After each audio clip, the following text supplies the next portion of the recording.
We are at 4 Lawrence Street in Taunton. We're going to be closing on this project tomorrow.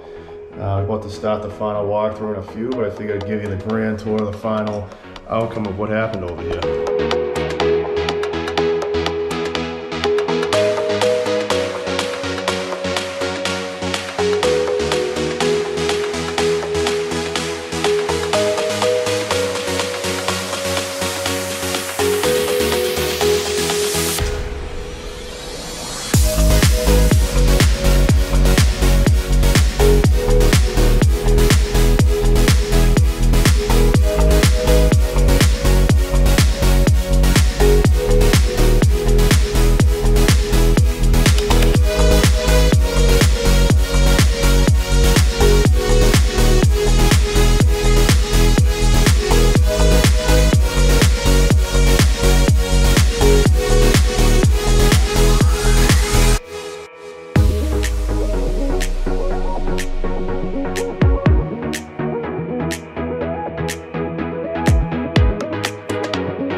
With a door opening up in this direction against the wall.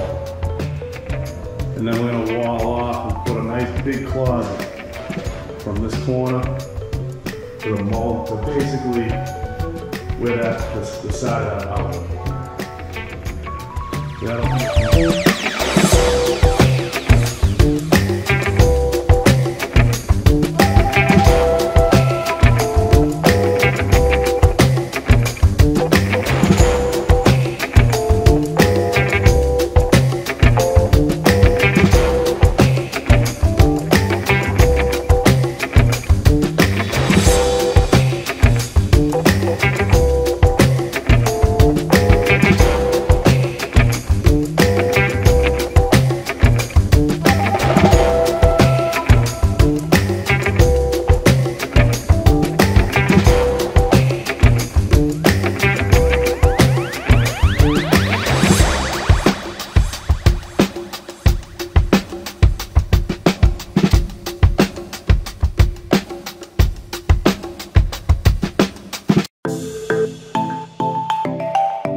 This was quite a project, came out very well. I was pleased with everything that went on, and on to the next one. Stay tuned, we got another project coming up in Rehoboth, 2-bedroom, 2-bath ranch. We'll be starting in about 2 weeks. Talk to you soon.